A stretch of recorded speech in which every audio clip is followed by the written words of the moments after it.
This is RTV6 News at 11, working for you.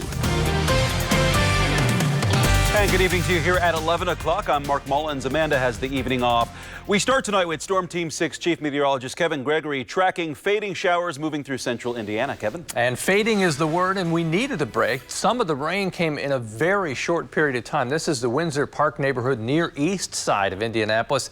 Look at that, a canoe in the roadway as flooded streets happen very quickly. Thanks to Larry Lawrence for sharing that picture. Isolated showers are ending. Our temperatures will be steady tonight. We'll see some patchy fog around. I want to show you the radar. Over Muncie and Delaware County, those are the last of the showers. We may have a rumble of thunder in spots, but most of us are going to be dry and it will be quiet. Just to show you how the rainfall amounts varied at the Weather Service, southwest side of Marion County, 1600s, 1 mile southeast of Monument Circle, 1.4 inches of rain. Then you go up toward the Geist area, just a couple miles northeast of McCordsville, over 2 inches of rain. Not in the forecast tomorrow, though. We should have plenty of sunshine, a mixture of clouds and sunshine. We'll have to be patient on that. But 75 for the high with a nice north breeze. Mark? All right, Kevin, thank you. Now to the toll the COVID-19 pandemic is taking on Hoosier lives. According to the State Department of Health, 2,780 people in Indiana have died from the virus so far. 5 newly reported deaths happened between Saturday and Sunday. More than 775,000 people have been tested. Between July 21st and July 27th, 7.4% of people tested positive. When it comes to the healthcare system, just over 39% of intensive care unit beds are available across the state. Nearly 85% of ventilators are available. Several central Indiana school districts are already being put to the test when it comes to COVID-19. So we asked the state if it plans to provide more guidance on how to keep students and staff safe. The Department of Health tells RTV6 it is not tracking cases in schools right now. There is no requirement for schools to have their safety plans approved by the state, but the Department of Education says districts are required to update their continuous learning plans. The DOE plans to hold a media briefing this week to provide more information. Some schools, including one in southern Hancock County, did not get through the first day of class without COVID complications. Our TV6 reporter Cameron Riddle shows us how this happened on day 1 and why school leaders say it could have been prevented. On the very first day of school, a student at New Palestine High School was sent back home after school leaders received a call from the Hancock County Health Department, alerting the district that the student tested positive for COVID-19. We immediately put in our positive test protocol, which is to locate and isolate that student as quickly as possible and to begin the contact tracing process. The student who tested positive was tested last week by Hancock Health and was supposed to remain in quarantine for 14 days. The student left with a note from their physician explaining when they could come back to school. And the date on that note was wrong. The student, believing the date of return was correct, showed up for in-person classes this morning. So they were in our building today when we received notification of that positive test, which is an unfortunate mistake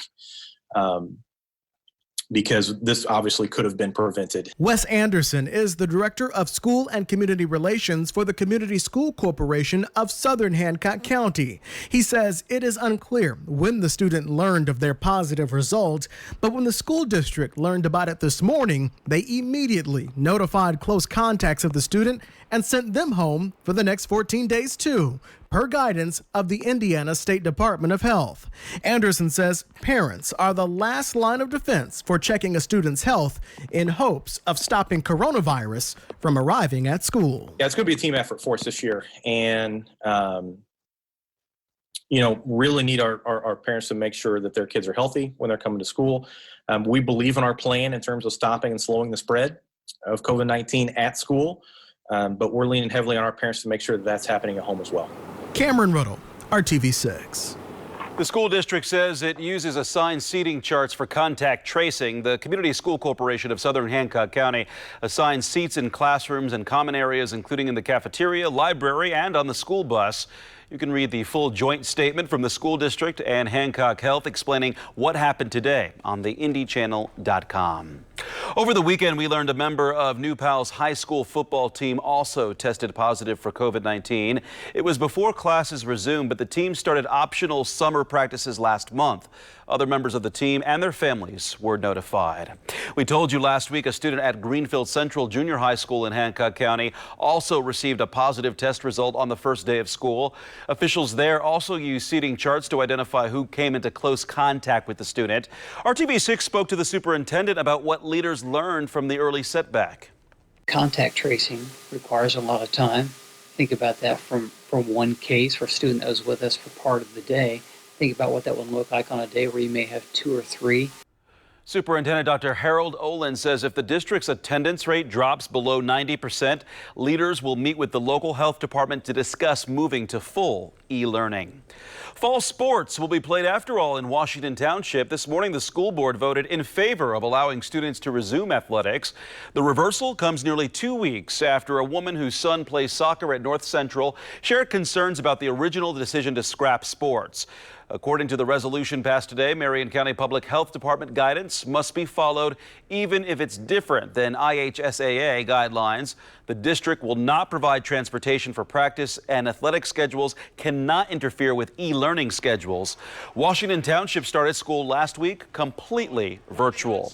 Remote learning isn't just an adjustment for all parents and students, but it's also a big challenge for families who speak English as a second language. 22% of Indianapolis public school students are English language learners, meaning English is not their first language. That's roughly 6,600 students.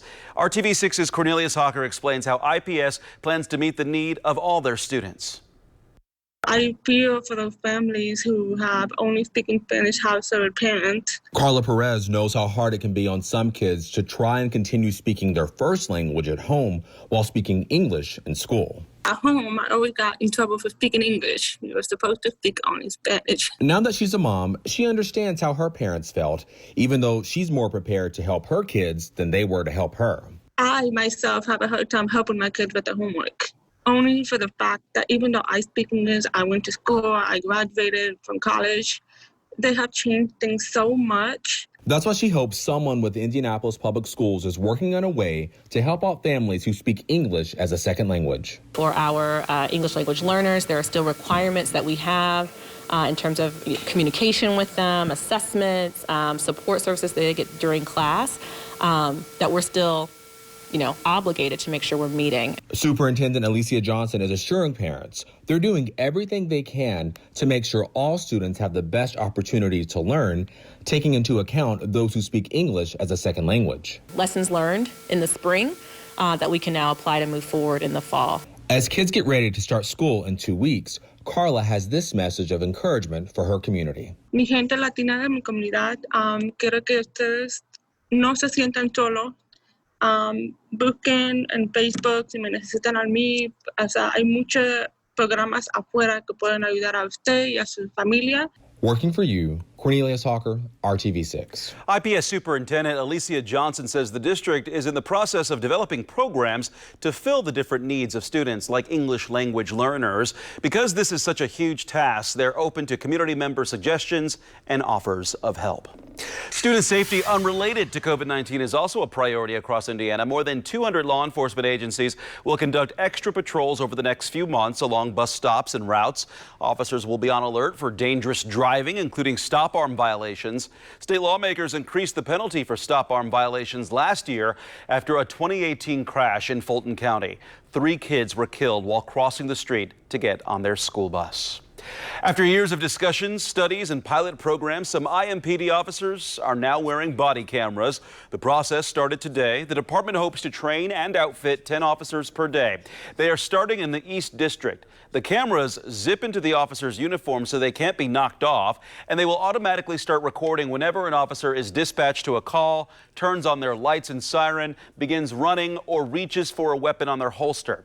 Mayor Joe Hogsett and community members who provided feedback on the policies say this is one important part of IMPD's ongoing efforts to improve transparency and accountability with the public. To be sure, this is not a cure-all. And with last week's release of IMPD's new use of force policy, we know that body cameras are only one part of a larger effort to improve trust between our community and our law enforcement personnel. While I think we know that having video alone does not ensure justice or right treatment, I do believe that this is a step forward toward transparency that's long overdue. Police say all footage from the body cams will be uploaded in real time to the cloud, so no one will be able to alter or delete it. The video will be stored for 190 days, and the public can request to see it. IMPD hopes to have all officers trained and outfitted with cameras by November. The city says Indiana Avenue in downtown Indianapolis will remain closed through Thursday at the site of a colorful new mural. The Black Lives Matter mural is now painted along Indiana Avenue from Blackford Street to West Street. Here's a look at the finished mural from our RTV6 drone. The location was once a prominent area for black-owned businesses in the city's early days. The Indianapolis Urban League donated supplies for the project. Community leaders selected black artists to finish the mural. The national conversation about police brutality, racism, and racial injustice played a role in the creation of that mural. We want to help continue that conversation. Every Tuesday this month, RTV6 and our partners at Radio 1 will host a discussion on racial issues. The first session the series is called The Why, exploring the history of race in Central Indiana. You can watch it tomorrow evening at 5 o'clock on the RTV6 Facebook page. The Pacers' restart is off to a good start. Next, RTV6 Sports Director Dave Hurst has highlights and reaction from the Blue and Gold's second game in the bubble. With the November election just 3 months away, President Trump is adjusting his campaign strategy as Joe Biden continues his search for a running mate. The lack of sleep, it directly affects not only your physical health, but your mental health. Working from home, stress, and other pandemic-related factors are causing many people to have COVID-somnia. A little later, how to get your sleep schedule back on track and why that's so important.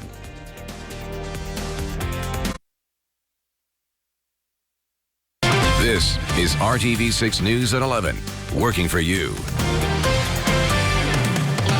The NBA restart continues, and the Pacers have a pretty busy week. 4 games in 6 days. It began with a Monday matinee. Sports Director Dave Hurst with a look inside the NBA bubble. Orlando might be Victor Oladipo's home away from home, but no Vic playing today. A rest day in the first of a back-to-back with Malcolm Brogdon with his first start in the restart after sitting out Saturday night with a sore neck. IU fans remember Thomas Bryant. The young man has improved his game immensely. Gets the hook to go. He had a team-high 20. Wizards up 7 early in the second quarter. But a couple of rallies for Nate McMillan on his 56th birthday. Miles Turner with the jam. Part of a 20-2 Pacer run to end the second quarter. Pacers up 9 at the break. And the third quarter belonged to T.J. Warren. Saturday, he poured in a career-high 53, third highest total in Pacers history. This time a 16-point quarter, part of a game-high 34 points. But that's not all. He added 11 rebounds, 3 steals, and 4 block shots, a 22-2 run to end the third as the Pacers took a 22-point lead. Washington's playing for the 8th and final playoff spot in the East, but Aaron Holiday helped put it away. He had 17 in the start for Vic. Pacers win their second straight 111-100. The story was Warren as the Pacers continue to roll. Coming here with the circumstances, with everything going on, I just took it upon myself to just really lock in and really try to take it to another level in my game. And everybody's been playing very hard, and first 2 games have been going well. So I just want to keep up what we're doing and keep playing hard and keep playing with high energy. Our guys have played that way all season long. We've had a number of injuries. With this restart, a number of guys have basically been in and out of the lineup, but we keep having guys step up and play, and they have themselves ready to play. That's a tough team to play against. People will say they're not the best team, but they play hard. They're young guys, they're talented, so it's a different type of challenge, but I thought we rose to the occasion. We had a lapse in the third quarter, but we were able to finish the game. Pacers quickly get back at it, a back-to-back when they take on the Magic on Tuesday. Oladipo is expected to start. Dave First, RTV6 Sports. All right, Dave, thanks. Hey, at the beginning of this newscast, we showed you a flooded street, and now we've got a different scene for you. All the weather that we've seen today created all kinds of scenes out there, Kevin. I thought you were going to point it out. There's the brighter one, right? Yeah, look at that. We're still missing one. See, you got to double rainbow. Yeah, beautiful. Rush County, thanks to Shea Goodpasture, professional photographer here at RTV6, caught his eye, and he shared it with us. Temperatures upper 60s. For most of us, the rain is over. There's still some rain around Muncie. As far as tomorrow through Friday, should be a dry stretch, maybe a sprinkle or two tomorrow, but then Wednesday, Thursday, Friday, humidity low, temperatures comfortable. It'll all be good as we head to the weekend. A chance for some showers and thunderstorms more likely later in the weekend.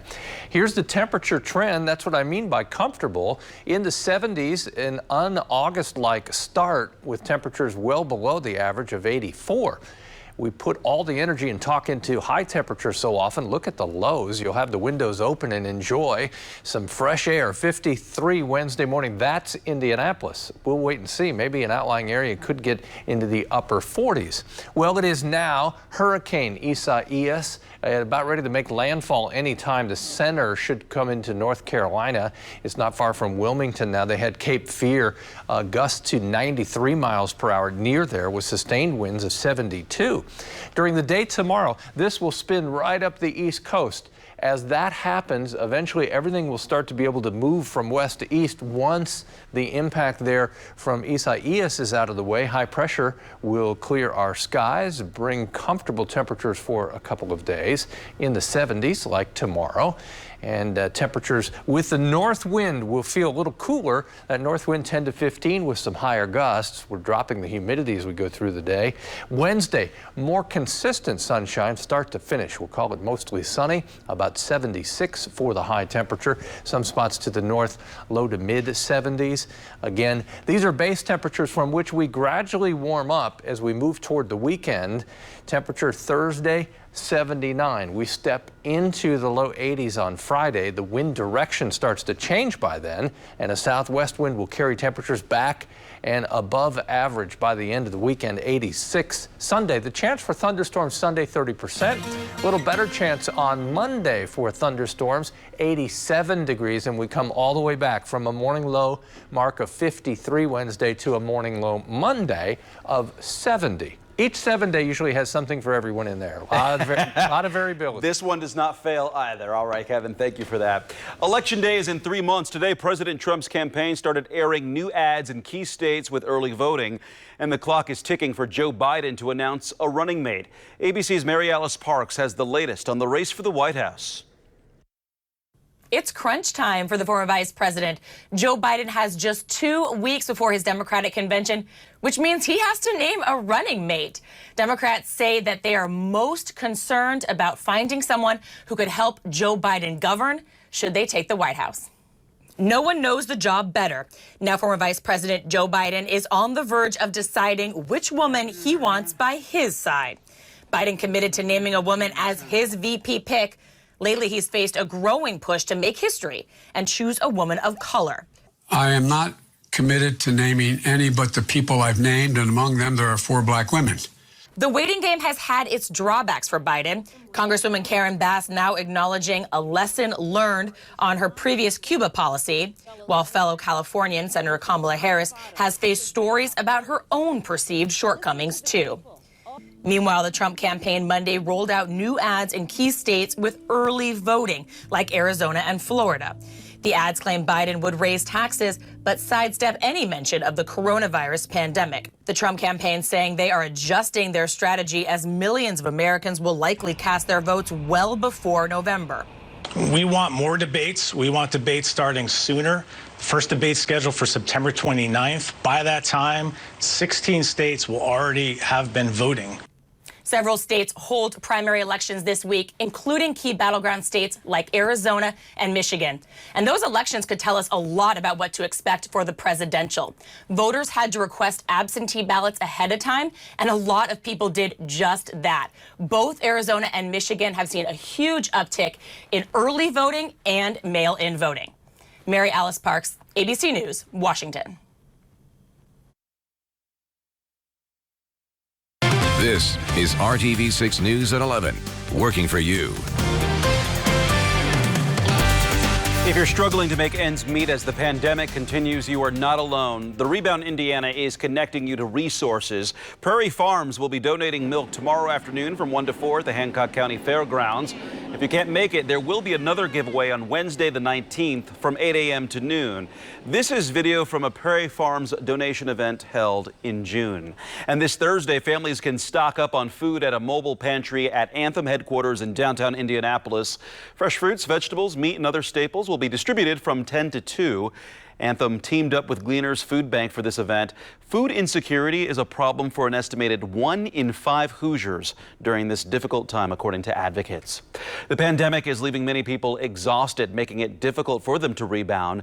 Scripps reporter Asha Qureshi spoke to doctors about how to fight COVID-somnia.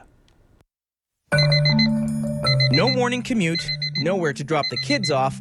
The stress of the pandemic, coupled with a lack of scheduling anchors, is leading to sleepless nights. They could have difficulty falling asleep, or what I'm seeing most commonly is difficulty staying asleep.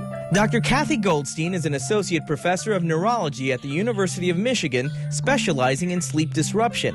She says being stuck at home with unusual schedules shifts our internal body clocks, known as circadian rhythms, in unhealthy ways. Now we don't have to get up and go anywhere. So I see people push their clocks later, and they're falling asleep later at night, and then they're sleeping in. And so the subsequent day, they can't fall asleep. Pandemic-induced insomnia, or COVID-somnia, she says, is also being compounded by overconsumption of media on laptops, cell phones, and tablets. They also allow us to bring little miniature suns into the sleep period. A recent survey found that 98% of Americans developed sleep problems post-lockdown, and 68% feel stress or find it hard to sleep even after the lockdown. Between mid-February and mid-March, as the outbreak began ramping up, prescriptions for sleep medications jumped nearly 15% compared to the same time last year. We have seen an increase in prescriptions for insomnia medications, but we do recommend patients try lifestyle changes or OTC, which are over-the-counter supplements. Things you can do to combat COVID-somnia: exercise early in the day, set an alarm to wake up at the same time each day 7 days a week, and disable the snooze button. Start winding down several hours before your fixed bedtime, and put phones and tablets away at least 2 hours before you hit the sack.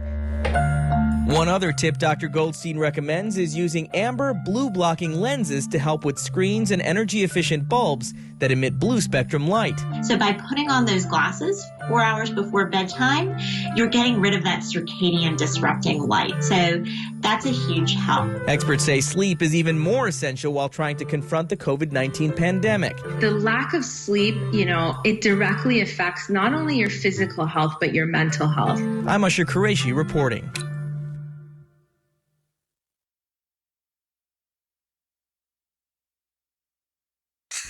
Chipotle is creating a new fashion line, and it's the pits.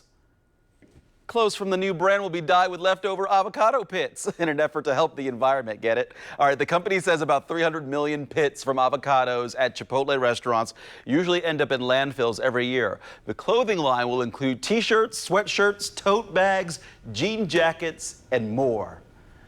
You know, the more could be, you can use it, I'm just reading here, for homemade avocado shampoo. Oh, you can do that too. Pit. Oh, yeah. Or make earrings. See, there's so many options. The showers, the green color, avocado color, a few fading showers there near Delaware County and Muncie. Tomorrow, be patient. Some sunshine comes out, temperatures in the 70s. All right, that'll do it for us here on RTV6 News at 11. Thanks for joining us. GMI comes your way at 4:30. Have a great evening.